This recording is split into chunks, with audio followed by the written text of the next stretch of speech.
You're now listening to Straight Truth Radio, the podcast.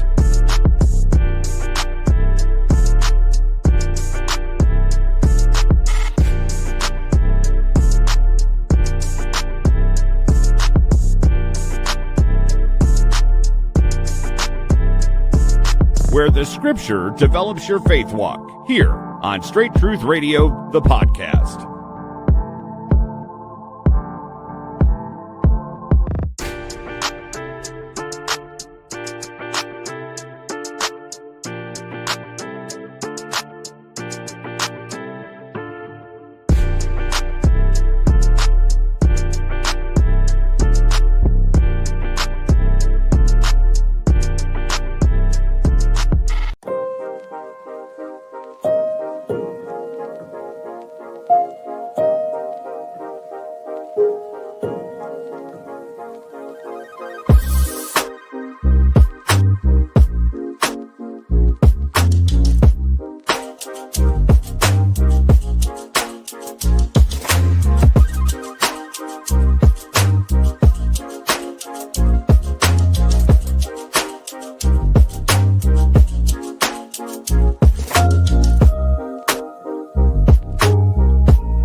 So we want to thank you again for tuning in to another episode of the Straight Truth Radio podcast.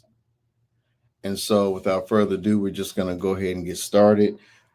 This is the second,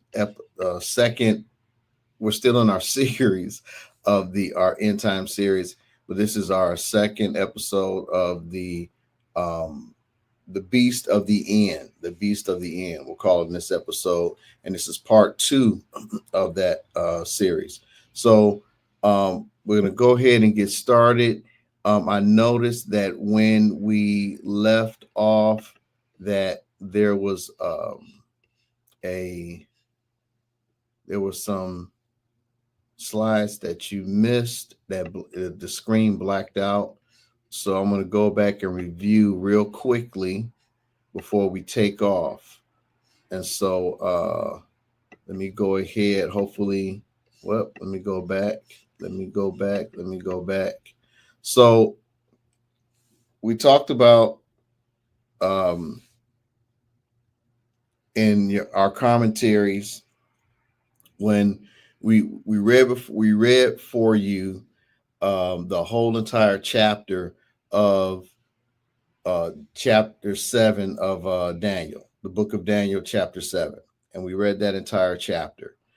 And we shared that in our commentaries and in Bible notes, and then I would assume in universities as well, that everyone has equated that the beast of chapter 7 are the same beast in chapter 2. And again, the bear being Media Persia, the lion with the wings, Babylon, the leopard with the 4 heads is Greece, and Rome being the dragon, the terrible and dreadful beast with the 10 horns.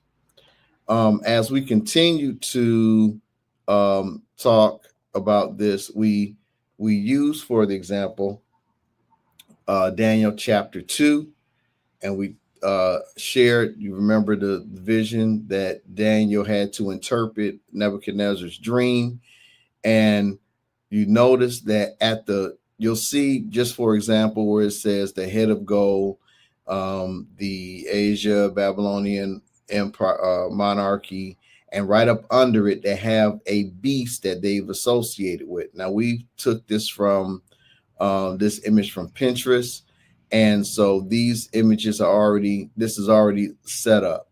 So you see that again in chapter 2 they equate the Babylonian empire being a lion, the Media Persia empire being the bear, the Greco Macedonian kingdom, the leopard, starting with Alexander the Great, and then being with Alexander the Great, and then the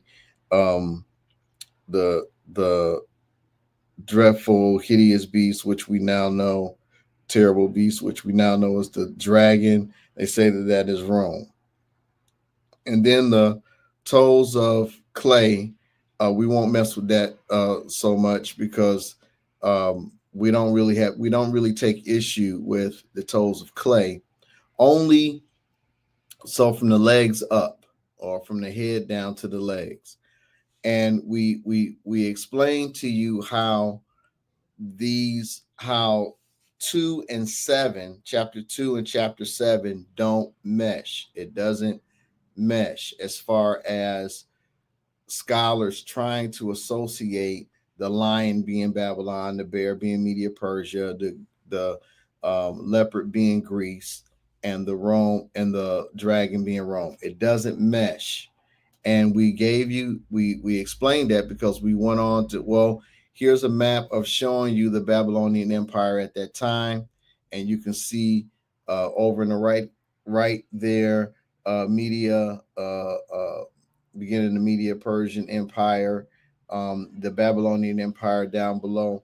But as we go on, you'll see that we explained, and these are some of the slides that you missed. We're reviewing the fact that we understand that toward the end the screen kind of blacked out and you didn't see that, but we read in part chapter 8 of the book of Daniel, and Daniel gives us an understanding because the angel Gabriel explains to him the understanding of the dream that he had, the vision that he had, and he is able to associate that the ram is Media Persia and the goat is Greece, not the bear or the lion. So tell me, Gabriel gives Daniel the understanding. He gives him the understanding. So explain how can the bear be Media Persia and the ram? Can't be. Daniel didn't know what to call this beast, this bear with the ribs in its mouth. He didn't know what to call this beast. That's why you'll see we have here in the asterisk, it says based on the opinion of the scholars and of pre end time revelation. If revelation has not been given, you can't just associate and equate whatever you want to equate by your own private interpretation. We're going off of what exactly the scriptures have said. Daniel didn't know what to call this bear, nor did he know what to call the lion. Keep in mind, the same angel that gave Daniel these visions is with Daniel this whole book, as this whole book of that he's writing in Daniel. Same with the goat. He knows that the goat is Greece. He knows this because Gabriel gave him the understanding. The angel gave him the understanding. He is not associating Greece with the leopard. He's not. So are we saying that we serve a God that, well, I mean, sometimes God get things right and sometimes he don't. I mean, ain't nobody perfect. No, that's not the life we live. That's not the lifestyle we're in. That's not the God we serve. We know that God's word is forever. Is the judgments are set. His word is established in heaven. And again, the word is set. So Daniel was not given to know who the beasts are in chapter 7. He wasn't given to know that. He was only given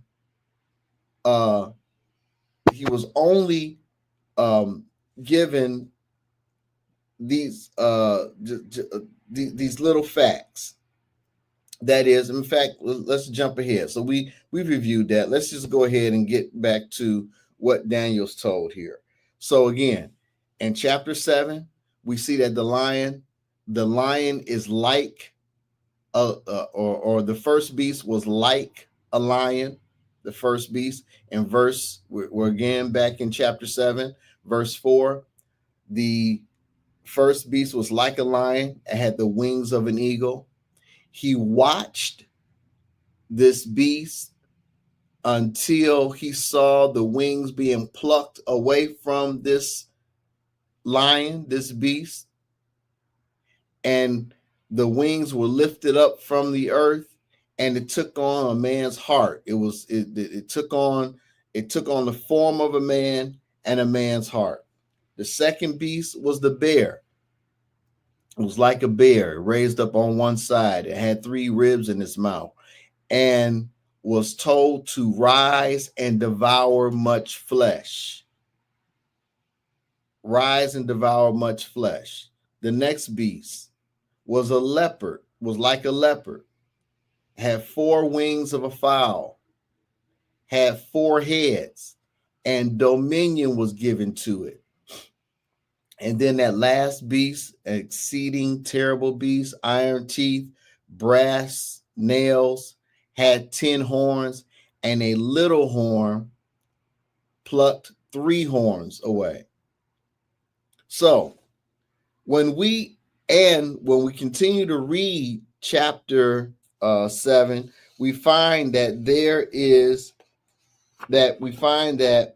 these beasts, the determination is that these beasts, whoever these beasts are, they have to exist in the last day, because the Ancient of Days came and took away their power. So when we look at that, we cannot go back and say, can we say that Media Persia exists today? If the Lord came today to judge the earth today, where would he find Media Persia?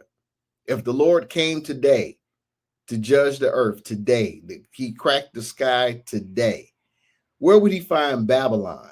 Now, we're not talking about mystery Babylon that's spoken in the book of Revelation. Where is the land of Babylon? Where is the land of Media Persia? It does not exist.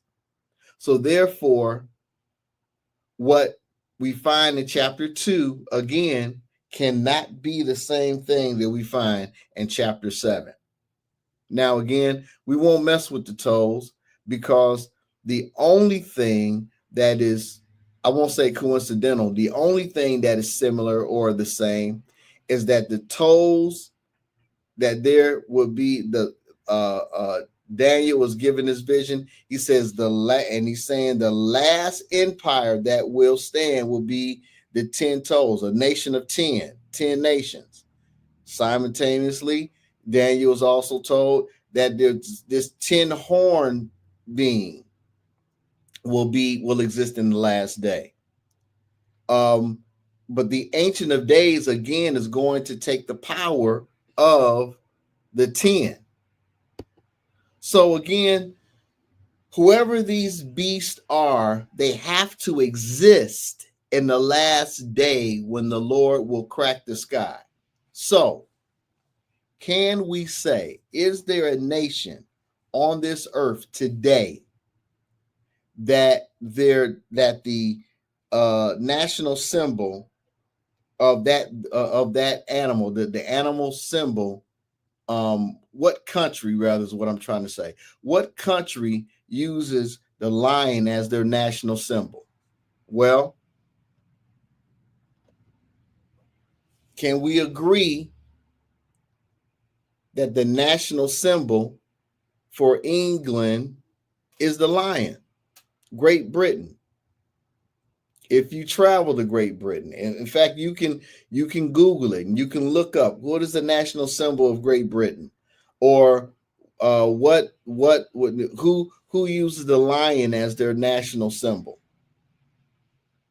So I think we can equate that the national symbol for the lion is England, and they exist today. So as we continue on, who can we say is the next beast that Daniel saw was a bear. Who can we say uses a bear as their national symbol? Will we agree that Russia is the national symbol for Russia? In fact, here's just a couple of articles here where I believe this article we pulled from The Economist magazine, and I believe this was 2000. It looks like this about 2009. You'll see here where former President Obama, he was on his way to fly to Russia to meet with President Putin, and you see here that they used as he's walking up across the tarmac and up the stairs to his plane, he's entering to the jaws of the bear. We see another article here where, the caption is, "Can we be friends?" from Time magazine. And then over here on the far right, another article from The Economist magazine where they are talking about Russia's wounded economy, their splintered economy. And you see the bear's paw, he's tracking blood. So it shows that he's hurt. And Russia, but again, the Russian bear, Russia uses the bear as their symbol. Now, again, the next thing that we see about this Russian bear is that, let me go here. It said that it had 3 ribs in its mouth. 3 ribs in its mouth. Now, this prophecy about the ribs, we thought about this and we tried to figure, okay, what exactly does this mean? Or, and what were the examples? What exactly had Russia done in its past where it showed them to be a conquering beast? And what have they done? Well, if you can look up in history and you see the Russian invasion of Mongolia in 1921. So there was what's called the Orient invasion. And then there was also the Baltic invasion. And so in the Orient invasion, you see the invasion of Mongolia, Manchuria, and Xinjiang. And this and all of this happened. Now, eventually, these countries were redispersed back to their former lands, China. But it didn't stop the fact that this shows an example of how Russia was a conquering and a devouring, following that prophetic assignment that it was given to devour much flesh.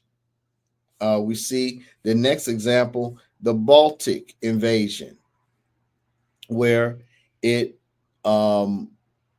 sent troops to conquer Lithuania, Latvia, and Estonia. And you'll remember the old SSR, the United Soviet Socialistic Republic, the old SSR. And before it broke up and it just became just Russia, and then all the other lands around Russia that they had and broke up to be their own countries now: Ukraine, Estonia, Lithuania, all the other countries that have broken up and broke from the USSR, Georgia. But we see the example of how Russia has the assignment to go and devour much flesh. Now, you'll also remember, you should remember that during the Obama administration, remember when Georgia went back, I mean when Russia invaded Georgia during the Obama administration, and you'll remember that Obama was caught on a hot mic when he said something like, I'll have, I'll have, more authority, after the election, whatever it was that he was saying, he was caught on a hot mic giving, he was trying to get Putin to just hold on a second, just hold on. I'm trying to get through this election. We'll work with you on what it is that you're trying to do. But right now, I'm trying to get through this election. But he's caught on a hot mic saying these things. Well, as we continue to see how,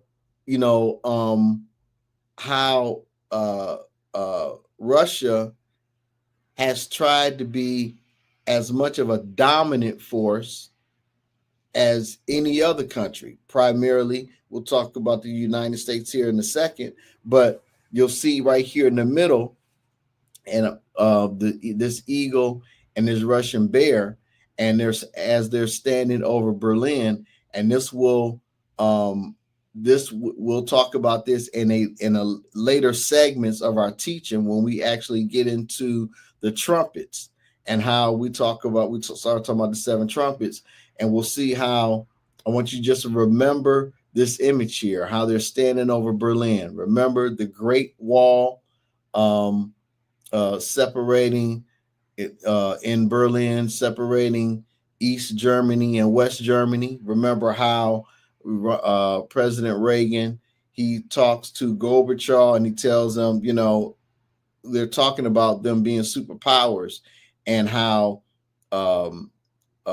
and Russia was trying to prove, you're not the only superpower. So Reagan knew that Gorbachev had more, for lack of a better word, he had more juice over in that region than Reagan has in the United States and the Western world. So he tells them, hey, Gorbachev, tear down that wall. Remember that famous line? Tear down that wall. Restore, let's restore some type of sanity to the German government and economy, because that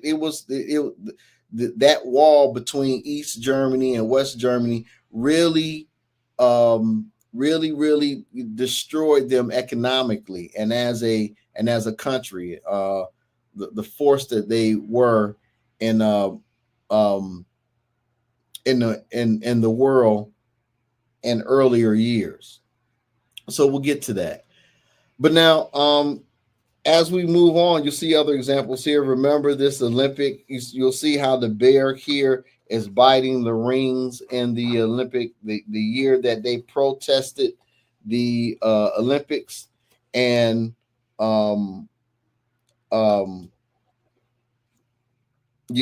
that year protest. You also see here how the bear, how this little dove is trying to give the bear an olive branch, and he's trying to show he's the picture of diplomacy, and the bear's like not having it. He says, try harder. In other words, the bear is not about diplomacy. The bear is about conquering much flesh. The bear is not going to be told what they can or can't do. They will just do. But let's move on. So again, so we saw the bear, we saw the lion here who had the wings of an eagle, but the eagle was plucked away. The wings of the eagle was plucked away. So now what happens to this bird? What happens to the wings of the eagle? Is there a country that stands for that uses, I guess, the wings of an eagle or an eagle as their national symbol. United States of America. United States of America.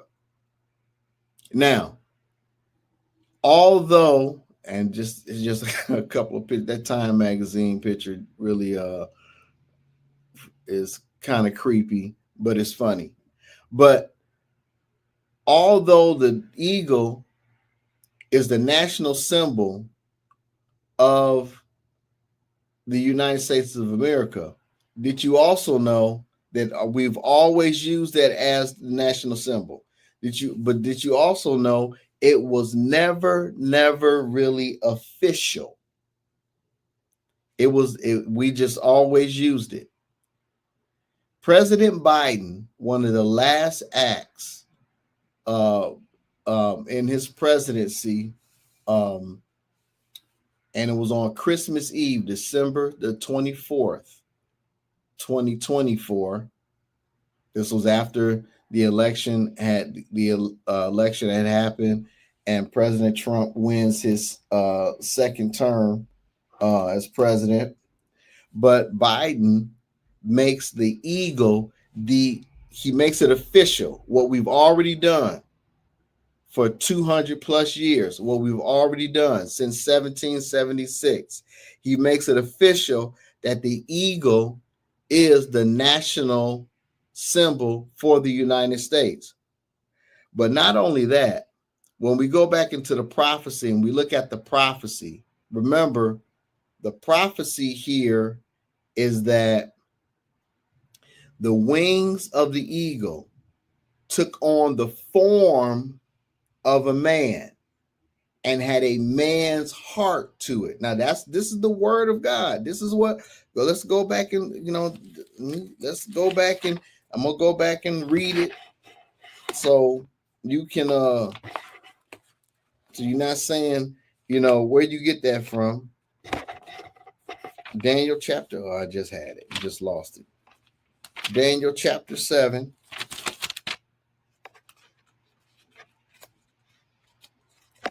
I just had it. Hold on.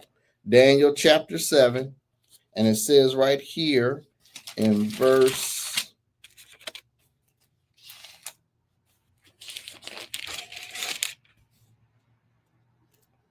right here and we was reading here in verse 4, Daniel chapter 7. It says, the first beast was the lion and had eagle's wings, and I beheld till the wings thereof were plucked, and it was lifted up from the earth and made stand upon his feet as a man, and has a man's heart given unto it. So, do we want to try and guess how these feathers took on the form of the man? What is the manly image? What is the manly image that these wings took on the form of? Does that look familiar? Uncle Sam. Remember the old Uncle Sam, I Want You? And it was only used during the war season. I got a question. I wonder if President Trump would ever pull Uncle Sam back out again. Because this was, when it was the Department of War, it was the Department of War before it was later changed to the Department of Defense. And now that they went back to the mindset of being the Department of War, I wonder if he would ever flirt with bringing old Uncle Sam out. I wonder what he looks like now, because he looked old. He looked old back then. And this being we're going to celebrate this summer, July 4th, 2020, since 2026. But this will be the 250th year of this country. 250 years. And I was about to say something. And ironically, chapter 7 verse 4. I'm just saying, chapter 7, verse 4. And what is the birth date of this country? July, the 7th month, the 4th day. I'm just saying, it just sounds funny to me. Chapter 7, verse 4, talk about the lion, and we talk about the wings of the eagle. But July the 4th is actually the birthday of this country, the wings of the eagle. At any rate, so as we continue to move on, we see the conflict between the countries. And again, what man does in their writing and journalism, you see how they don't just put on here the United States versus Russia. They're actually using the animal symbol of the countries. There's the eagle there on the Time magazine. There's the eagle there versus the bear. Will tempers explode? This was a Gulf, Cold War kind of image here. We see again in the upper right hand corner, Uncle Sam and the bear over the USSR. It's no longer that now. It's just plain Russia, but it's still a bear. And we see there.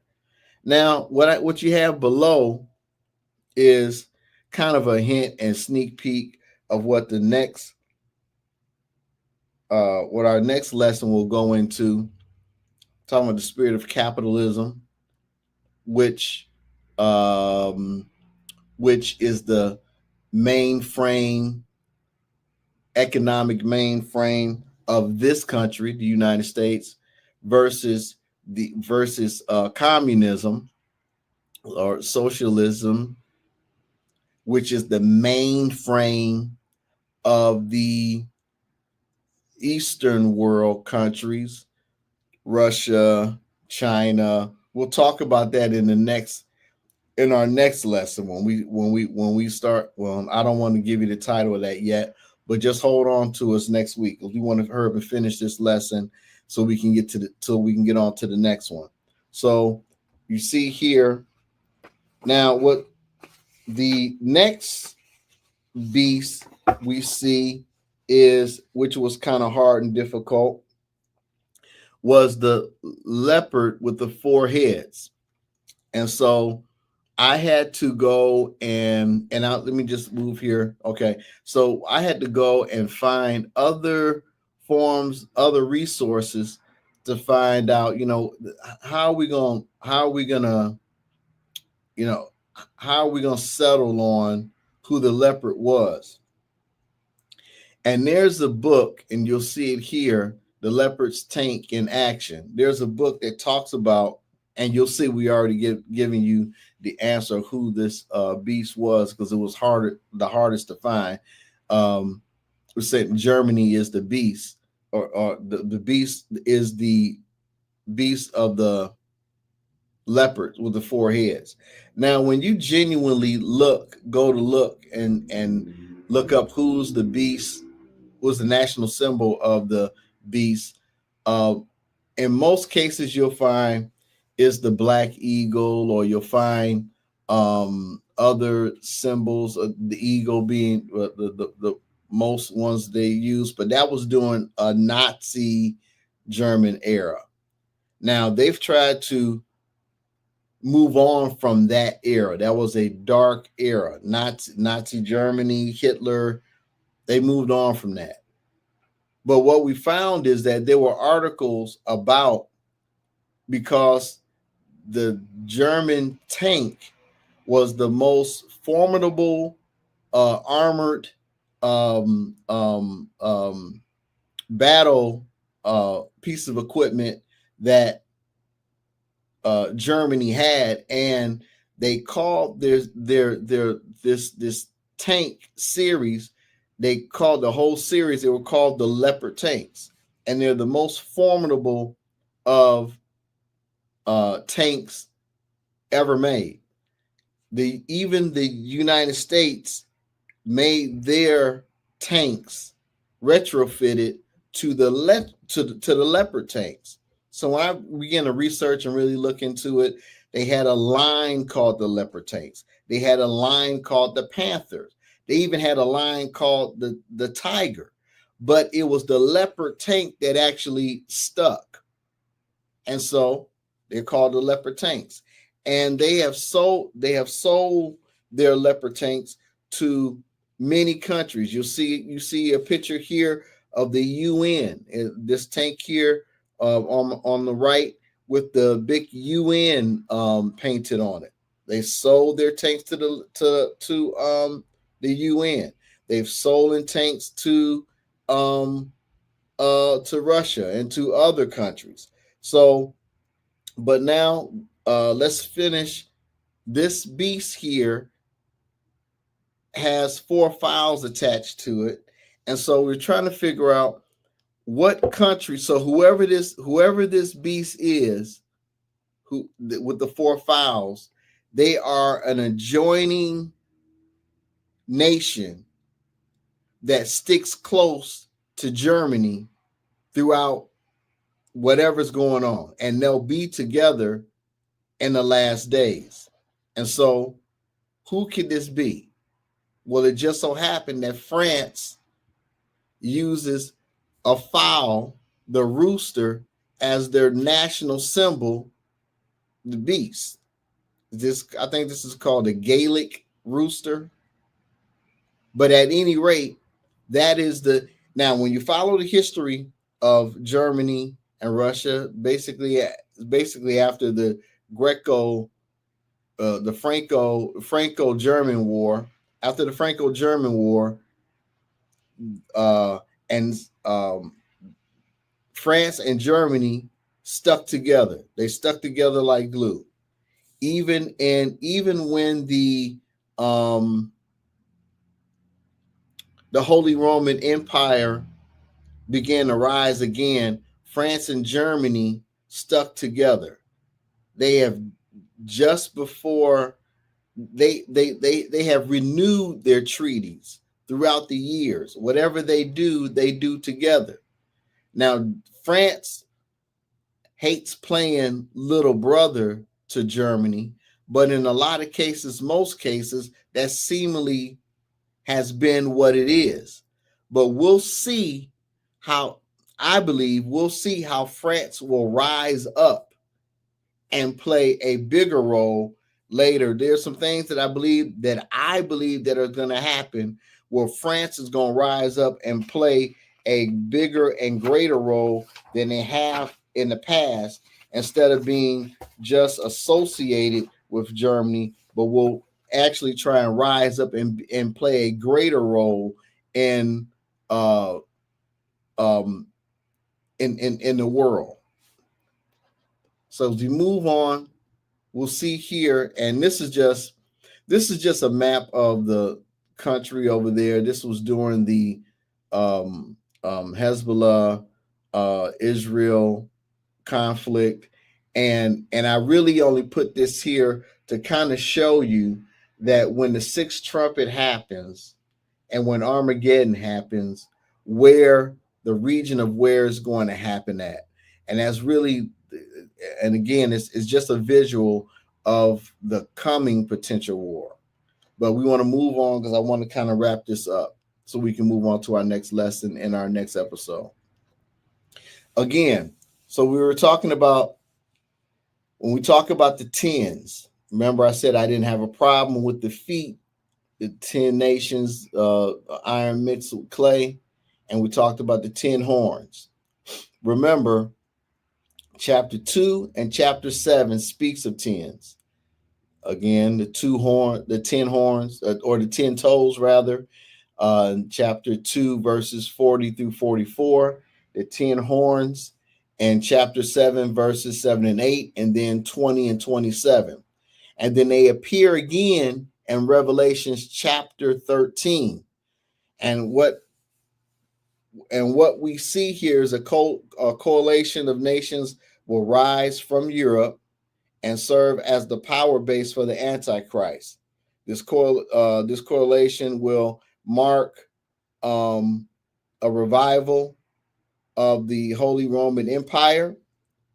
The Holy Roman Empire originally was established on Christmas Day in 800 AD when Pope Leo III crowned Charlemagne, declaring him emperor of the Holy Roman Empire. But remember, if you remember, we talked about this during the prophetic timeline, God's prophetic timeline. The Holy Roman Empire ended with the invasion of Napoleon in August 1806. But it was revived again. And do I have that slide here? Yep, I think I do. Yep. The Holy Roman Empire made its resurgence in modern times on November the 3rd, 2009, when 27 nations signed the Lisbon Treaty, Europe's first constitution which formed the European Union. But Emmanuel Macron, the Prime Minister of France, formed what's called the EII, the European Intervention Initiative, September the 17th. Oh, I'm sorry, September 2017. And it was this joint military project between the European countries. And this project is like NATO, it's like the UN Defense Force, but this was formed because you'll remember when President Trump, during his first term and even during his second term here starting out, he was talking about how NATO, they weren't paying their fair share. And if Russia would happen to come after them, I don't know, maybe we'll let Russia, take care of business. Remember, he was saying that to get NATO to pay their fair share. Well, Emmanuel Macron took a position. Well, hey, look, we can't depend on the United States if something were to happen. So these 10 nations, well, they were the first 10 nations to sign this treaty that Prime Minister Emmanuel Macron invoked. And we see the 10 nations that signed on: Belgium, Denmark, Estonia, Germany, the Netherlands, Portugal, Spain, and the Ukraine. And so 10 nations signed on to this and became the EII. Now, to this point, I believe they're up to about 13 countries now at last count. But I want you to pay attention. I'm just simply saying, I want you to pay attention to how this continues to move as the countries are really trying to make their play for, their power base, who will be what in the world. I want you to really pay attention to what's happening. And so people have asked me, people will kind of clown me, on Facebook, and they'll kind of come to my posts and they'll say stuff, on the page. But then it's like Nicodemus. When Jesus is talking, but Nicodemus came back at nighttime to really seek an answer from the Lord.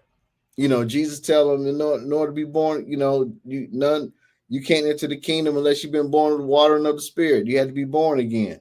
Well, Nicodemus came at night, knocked on the door, wanted to seek further wisdom from Jesus.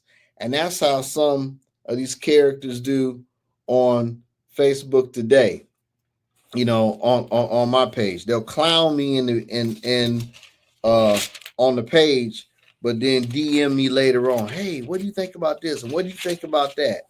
I said, yeah, okay. All right. But anyway, let's move on. So you see here in Revelation, now watch, this is what you have to pay attention to.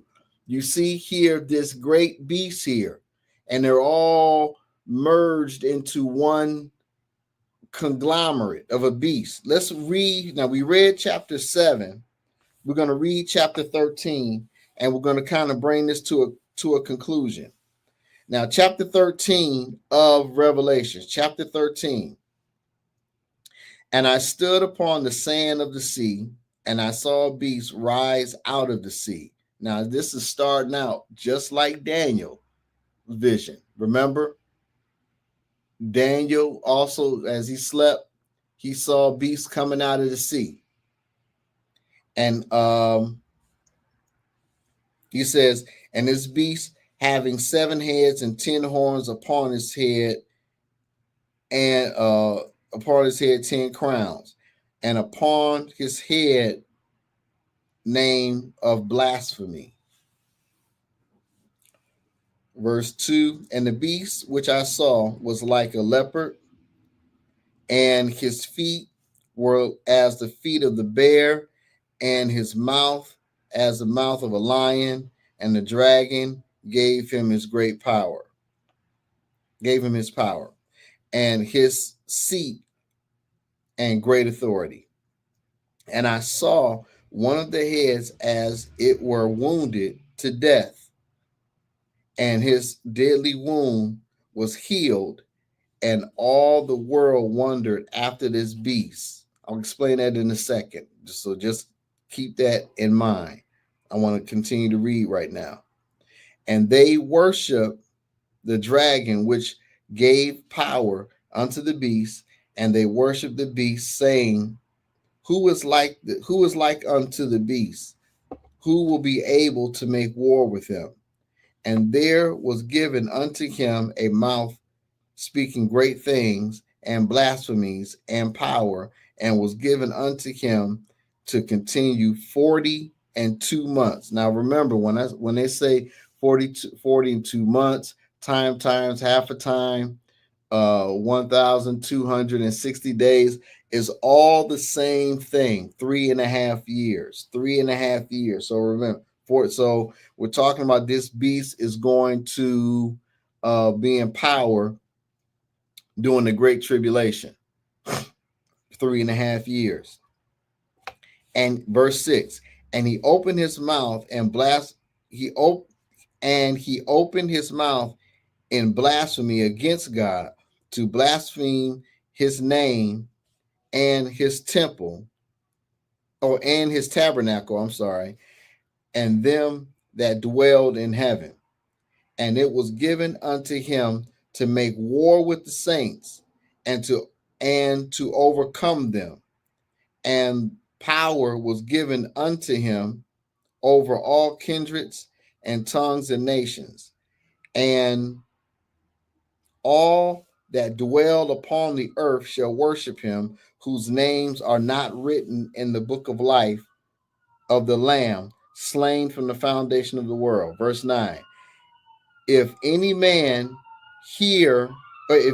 have an ear, let him hear. Let's say this again as this siren is racing down the street. Verse 9, if any man have an ear, let him hear. He that leadeth into captivity shall go into captivity. He that killeth with the sword must be killed with the sword. Here is the patience of the faith of the saints. Verse 11, and he beheld another beast coming out of the earth, and he had 2 horns like a lamb, but he spake as a dragon. And he exercised all the power of the first beast before him, and caused the earth and them which dwell therein to worship the first beast, whose deadly wound was healed. And he doeth great wonders, so that he maketh fire come out of his mouth on the earth in the sight of men.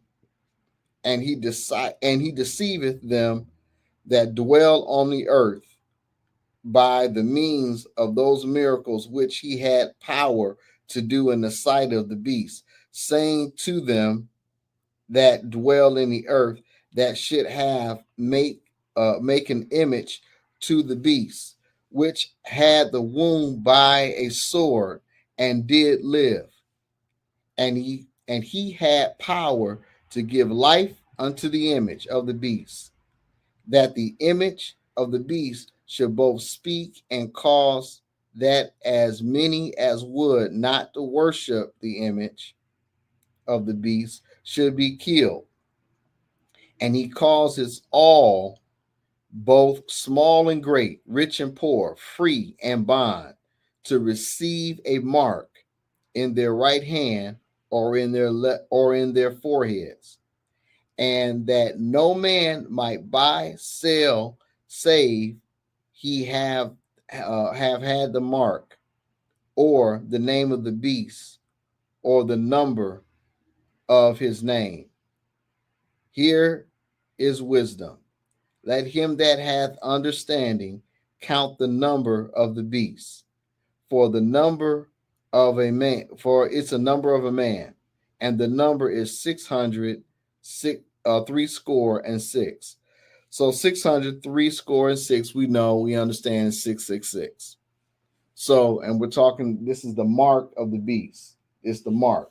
Now, this is what I want to double back and get to this deadly wound which was healed.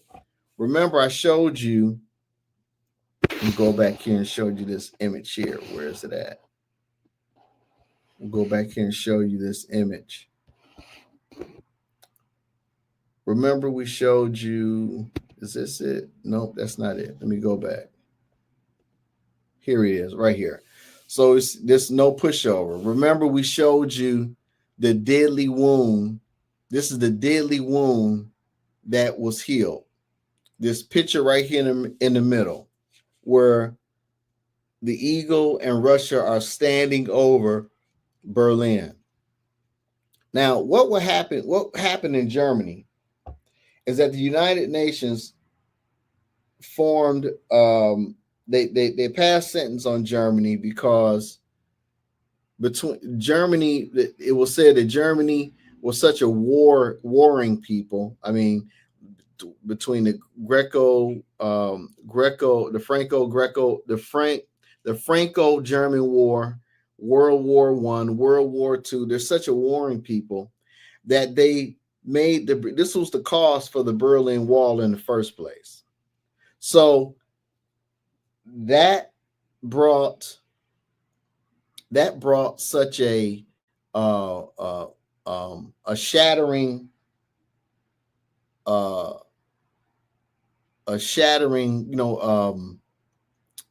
what's the word I'm looking for?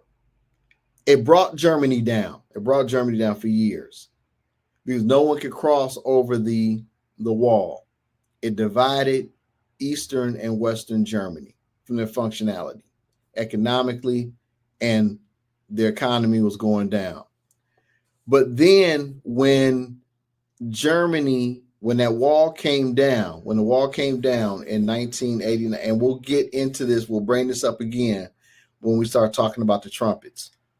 When this wall came down, then it brought Germany back to a bringing them back to a better viable base. And now they have taken what Germany is now is nothing like what they looked like when the country was separated. And so we're going to go ahead and end here now. But what I want to show you is that, or what I want you to understand here, that in chapter 13, we see all these separate beasts from the beginning. These separate beasts are now one big conglomerate in chapter 13.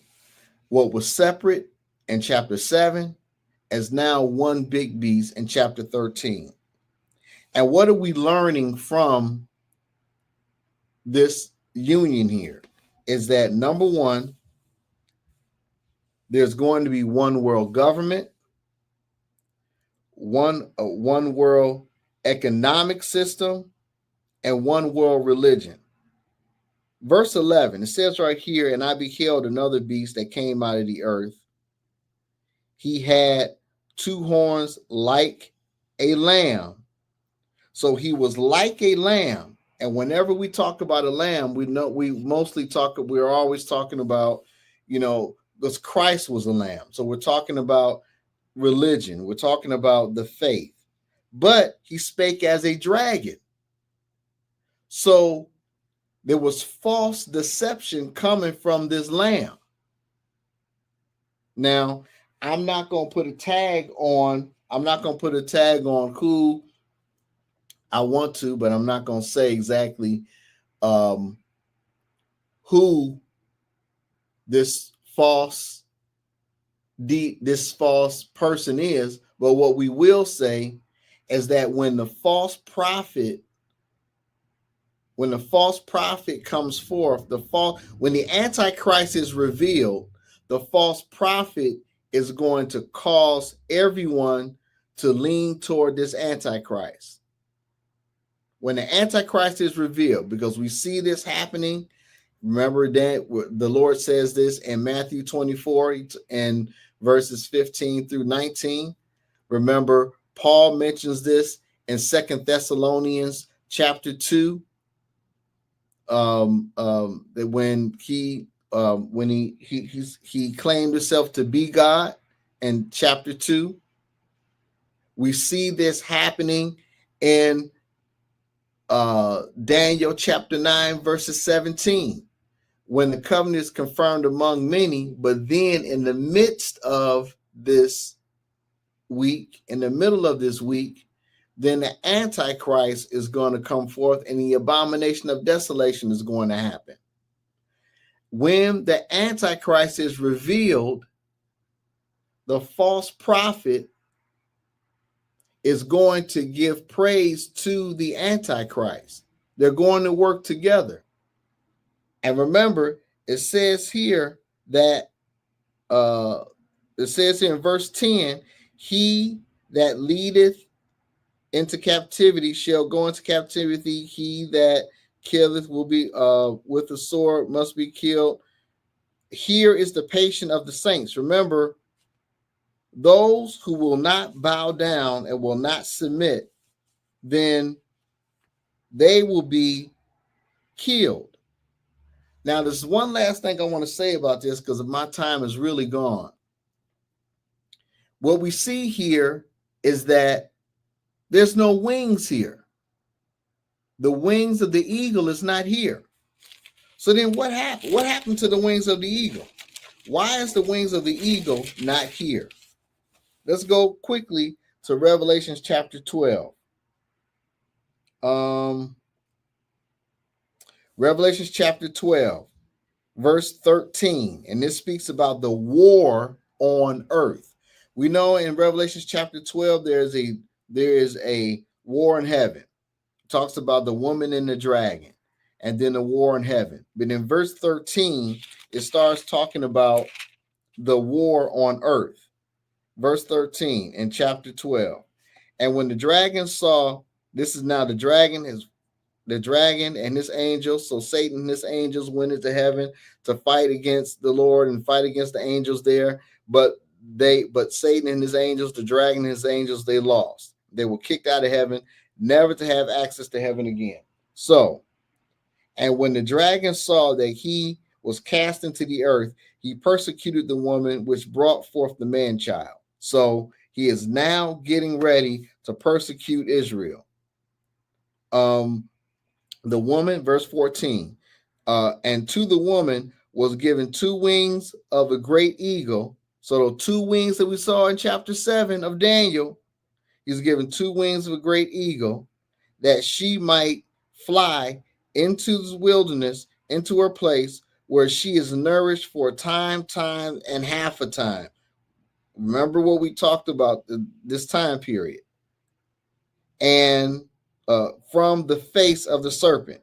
And the serpent was cast, and the serpent cast out of his mouth water as a flood after the woman, that he might cause her to be carried away in the flood. Verse 16, and the earth helped the woman, and the earth opened her mouth and swallowed up the flood, which the dragon cast out of his mouth. Verse 17. And the dragon was wroth with the woman and went to make war with the remnant of her seed, which kept the commandment of God and have the testimony of Jesus Christ. What are we saying here? We're saying that when the abomination of a desolation actually happens, when it occurs. And so we're shutting this down now. Let me go back in here. We're shutting this down now. When abomination of desolation actually occurs, then not everyone will be under the authority of the Antichrist. And so we'll have to break all this down later as we go into further studies. But not everyone's going to be under the authoritarian rule of the Antichrist. And so we should be grateful for that. And so we're going to end here. We're going to end here with this. But I just want you to know that I want to thank you again for tuning in. And I want you to just look, you please tune in. Stay locked in. You're not going to find many ministries that's going to give you this type of revelation, because the majority of the church thinks we're just going to be raptured away. And we're going to show you what the scriptures actually say. Remember, this is the Straight Truth Radio Podcast. This is the place of truth. And I just want you to remember what we always say: hold on to him that is able to keep you from failing and from falling. Know that we are not sinless, but we sin less because of him who became sin for us. So remember, we love you. This is Straight Truth Radio Podcast, a place where the lip of truth endures forever. We're bringing understanding to end time events. God bless you, and we'll see you later.